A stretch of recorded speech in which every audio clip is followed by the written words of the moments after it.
আসসালামু আলাইকুম। অতল অন্ধকারে একটা গ্যালাক্সি ঘুরছে, ট্রিলিয়ন ট্রিলিয়ন তারা জ্বলছে।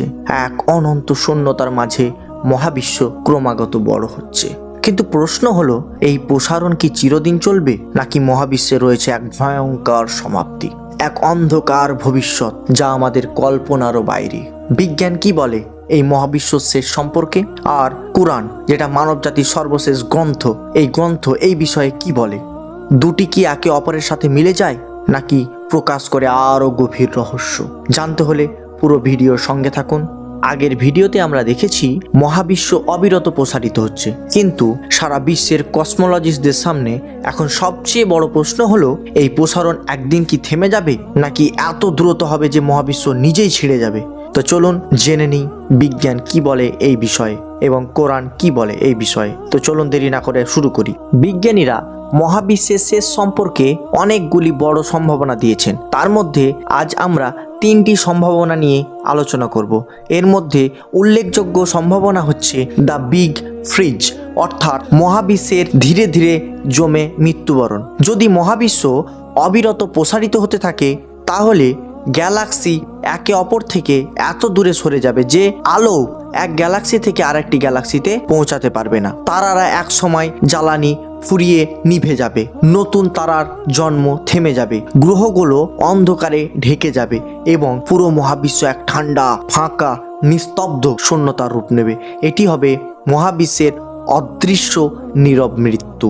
2 নম্বর সম্ভাবনা হচ্ছে দ্য বিগ ক্রাঞ্চ, অর্থাৎ মহাবিশ্বের ভেঙে পড়া। যদি মহাবিশ্বের প্রসারণ এক সময় থেমে যায় এবং বিপরীত শক্তি কাজ শুরু করে, তাহলে পুরো মহাবিশ্ব আবার নিজেদের দিকে টানতে শুরু করবে, ঠিক যেমন একটা বিশাল ইলাস্টিক ব্যান্ড ছিঁড়ে নিজের দিকে ফিরে আসে। এর ফলে তারারা ধাক্কা খাবে, গ্যালাক্সি ধসে পড়বে, সমস্ত কসমিক স্ট্রাকচার ভেঙে গিয়ে পৌঁছাবে এক সংকুচিত বিন্দুতে, যেখান থেকে মহাবিশ্ব শুরু হয়েছিল।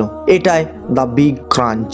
বিজ্ঞানীদের 3 নম্বর সম্ভাবনা হলো দ্য বিগ রিপ, অর্থাৎ মহাবিশ্বের মৃত্যু বা মহাবিশ্বকে ছিঁড়ে ফেলা। ডার্ক এনার্জি যদি এমনভাবে ক্রমশ শক্তিশালী হতে থাকে, তাহলে এক সময় এটি গ্যালাক্সিকে ছিঁড়ে ফেলবে, এমনকি পরমাণুর ভিতরের কোর পর্যন্ত ছিঁড়ে ফেলবে, অর্থাৎ মহাবিশ্ব এক মুহূর্তেই ছিন্ন বিচ্ছিন্ন হয়ে যাবে। চলুন দেখি কুরআন কি বলে মহাবিশ্বের শেষ সম্পর্কে। কুরআন সে বিষয়ে বলেছে 1500 বছর আগে, যখন বিজ্ঞানী, টেলিস্কোপ, কসমোলজি কিছুই ছিল না। কুরআন বলেছে এ আকাশ, এ মহাবিশ্ব একদিন থমকে যাবে, যা আজ বিজ্ঞানও বলছে। আল্লাহ সুবহানাহু ওয়া তাআলা সূরা আল ইনসিকাকের প্রথম আয়াতে বলেন,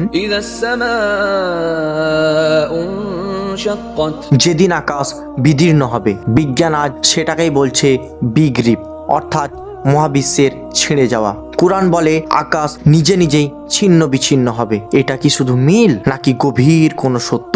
এছাড়াও আল্লাহ সুবহানাহু ওয়া তাআলা সূরা আল মুরসালাতের 8 নম্বর আয়াতে বলেন,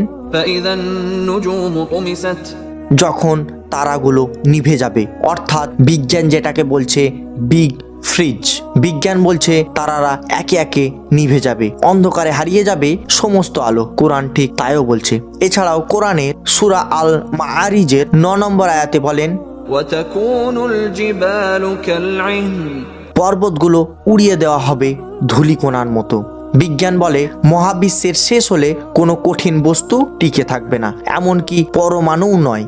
কোরআন যেটাকে বলে পর্বতগুলো ধুলায় পরিণত হবে। এছাড়াও কোরআনে আল আম্বিয়ায় 104 নম্বর আয়াতে আল্লাহ মন একটি পুস্তক ভাঁজ করা হয়। এই পুস্তক ভাঁজ করার মতো ভাঁজ করাকে বিজ্ঞানীরা বলছেন বিগ ক্রাঞ্চ, অর্থাৎ মহাবিশ্ব নিজে নিজেই ভেঙে গিয়ে পুনরায় এক বিন্দুতে সংকুচিত হবে। কোরআন বলছে আকাশ ভাঁজ হয়ে যাবে একটি বইয়ের মতো, একটি মাত্র বিন্দুর দিকে। এছাড়াও আল্লাহ সুবহানাহু ওয়া তাআলা সূরা আল মাআরিজের 8 নম্বর আয়াতেও বলেন,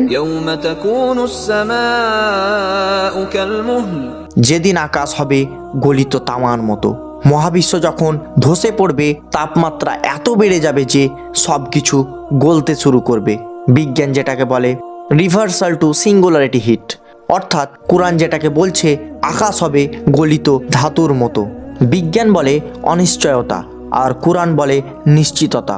বিজ্ঞান বলে কোন সমাপ্তি ঘটবে তা আমরা নিশ্চিত নয়, এটি গণনার উপর নির্ভর করছে, কিন্তু কোরআন বলে সমাপ্তি নিশ্চিত এবং হবে এক ভয়ঙ্কর ধ্বংসে। বিজ্ঞান এক একটিকে সম্ভাবনা দিয়েছে। কোরআন বলছে সবগুলো উপাদান একসাথে ঘটবে, আকাশ ছেড়বে, নিভে যাবে তারা, ধ্বংস হবে পর্বত, মহাবিশ্ব বিদীর্ণ হবে। বিমান যখন ভেঙে পড়ে তারও কারণ থাকে, একটা ভবন যখন ধসে পড়ে তারও কারণ থাকে। তাহলে মহাবিশ্ব যখন একদিন ধ্বংস হবে, কিসের নির্দেশে হবে এই ধ্বংস? বিজ্ঞান আজও পর্যন্ত বলতে পারেনি এই প্রসারণ কে শুরু করেছে, কে থামাবে আর কে নিয়ন্ত্রণ করছে। কিন্তু কোরআন বলে আল্লাহ এই সৃষ্টিকে শুরু করেছে এবং তিনিই তা শেষ করবেন। এবার শুনুন কোরআন ঠিক কিভাবে বর্ণনা করছে মহাবিশ্বের শেষ। এক সময় মহাবিশ্ব তার বিস্তার থামাবে, পরিবেশ পরিবর্তন হবে, তারারা দুর্বল হবে, পর্বতগুলো ভেঙে পড়বে, সমুদ্র ফুটতে থাকবে, সূর্য অন্ধকার হয়ে যাবে, আকাশ ছিঁড়ে যাবে, বায়ুমণ্ডল ধসে পড়বে আর মহাবিশ্ব নিজেকেই ধ্বংস করবে।